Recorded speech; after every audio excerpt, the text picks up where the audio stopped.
Daisy Jail Farm Park, first one of its kind in India, now in Hyderabad. 50% discount on Magic Pass.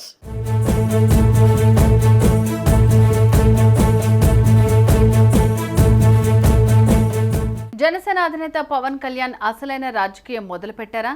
పిఠాపురంలో 1,00,000 majority పక్కన భిన్న తీర్పులిచ్చే నియోజకవర్గ ప్రజలు ఈసారి ఎవరికి పట్టం కట్టనున్నారు? కాపు ఓట్లు ఎటువైపు ఉన్నారు? వారు కోరుకుంటోంది ఏంటి? తన గెలుపు బాధ్యతను టీడీపీ వర్మకే ఎందుకు ఇచ్చారు పవన్? ఒక్కసారి ఎన్నికల్లో గెలిచిన పార్టీ మరోసారి ఇక్కడ గెలవని పరిస్థితి. మరి పిఠాపురంలో సెంటిమెంట్ ప్రకారం పవన్ గెలుపు ఖాయమేనా? Let's watch the story.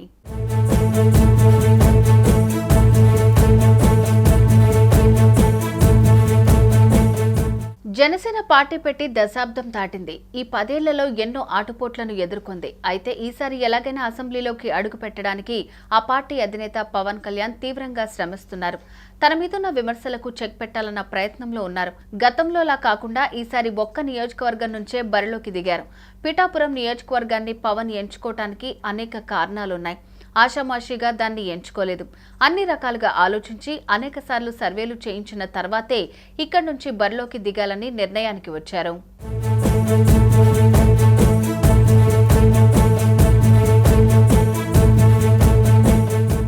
Pithapuram నియోజకవర్గానికి ఒక ప్రత్యేకత ఉంది. ఇక్కడ ఏ నాయకుడు వరుసగా రెండోసారి గెలవలేదు. పిఠాపురం నియోజకవర్గం ఓటర్ల తీర్పు అందుకే భిన్నంగానే ఉంటుంది.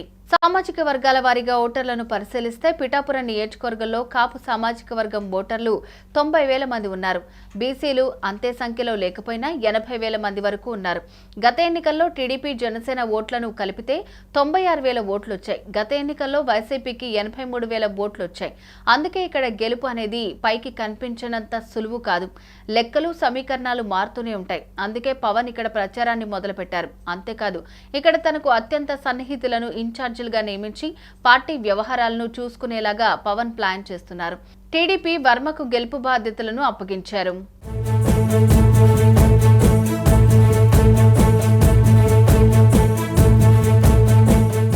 పిఠాపురం ప్రజలు ఒకసారి గెలిపించిన పార్టీని మళ్లీ గెలిపించారు. ఇదే ఇక్కడి సెంటిమెంట్. 2019 ఎన్నికల్లో వైసీపీ ఇక్కడి నుంచి గెలిచింది. ఈసారి ఈ సెంటిమెంట్ తోనే పవన్ గెలుస్తారని చెప్తున్నారు. పిఠాపురాన్ని ఇప్పటివరకు 14 మంది ఎమ్మెల్యేలు పాలించారు. 1952లో సిపిఐ అభ్యర్థిగా ఆర్వి జగ్గారావు గెలిచారు. 1955లో ప్రజా పార్టీ తరపున వాడ్రేవు గోపాలకృష్ణ ఎన్నికయ్యారు. 1960లో జరిగిన ఉప ఎన్నికల్లో కాపు నేత పేకేటి తమ్మరాజు ప్రజా పార్టీ నుంచి గెలిచారు. 1962లో రావు భవన్న కాంగ్రెస్ నుంచి పోటీ చేసి విజయం సాధించారు. 1967, 1972లో కాంగ్రెస్ అభ్యర్థిగా యాళ్ల సూర్యనారాయణమూర్తి ఎన్నికయ్యారు. 1978లో కాంగ్రెస్ నుంచి కొప్పన మోహన్ రావు గెలిచారు. 1983, 85లో టీడీపీ అభ్యర్థి వెన్న నాగేశ్వరరావు విజయం సాధించారు. 1989లో కాంగ్రెస్ అభ్యర్థి కొప్పన మోహన్ రావు గెలిచారు. 1994లో టీడీపీ నుంచి వెన్న నాగేశ్వరరావు ఎన్నికయ్యారు. 1999లో సంగిశెట్టి వీరభద్రరావు ఇండిపెండెంట్ అభ్యర్థిగా గెలుపొందారు. 2004లో బీజేపీ నుంచి పెండం దొరబాబు గెలిచారు. 2009లో ప్రజారాజ్యం పార్టీ నుంచి బంగా గీత ఎన్నికయ్యారు. 2014 ఎన్నికల్లో ఎస్వీఎస్ఎన్ వర్మ ఇండిపెండెంట్ అభ్యర్థిగా గెలిచారు. 2019 ఎన్నికల్లో పెండం దొరబాబు వైసీపీ పార్టీ తరపున విజయం సాధించారు. అంటే ఈ నియోజకవర్గంలో ఒకసారి గెలిచిన పార్టీని మరోసారి గెలిపించలేదు ఓటర్లు.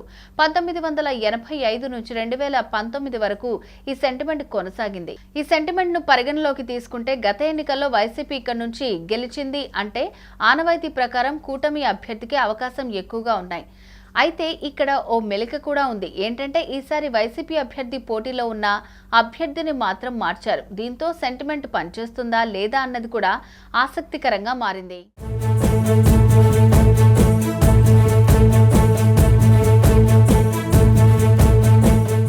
వైసీపీ నుంచి వంగ గీత, కూటమి అభ్యర్థిగా జనసేన నుంచి పవన్ కళ్యాణ్ పోటీ చేస్తున్నారు. ప్రస్తుతం ఇరు పార్టీల నుంచి ఇక్కడ పోటీ చేస్తున్న అభ్యర్థులు కాపు సామాజిక వర్గానికి చెందిన వారే కావడంతో కాపుల ఓట్లు చీలిపోయే అవకాశం కనిపిస్తోంది. మొత్తంగా పిఠాపురం నియోజకవర్గంలో కులాలతో సంబంధం లేకుండా అన్ని కులాలు ఇక్కడ పాలన సాగించాయి. కాపు సామాజిక వర్గం నుంచి ఎక్కువసార్లు ఎమ్మెల్యేలు పనిచేశారు.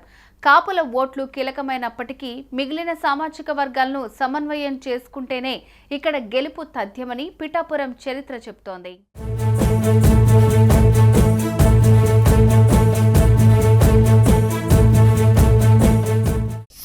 టీవీలో మీ పర్సనల్ అండ్ బిజినెస్ ప్రమోషన్స్ కోసం కింది నెంబర్కి కాంటాక్ట్ చేయండి.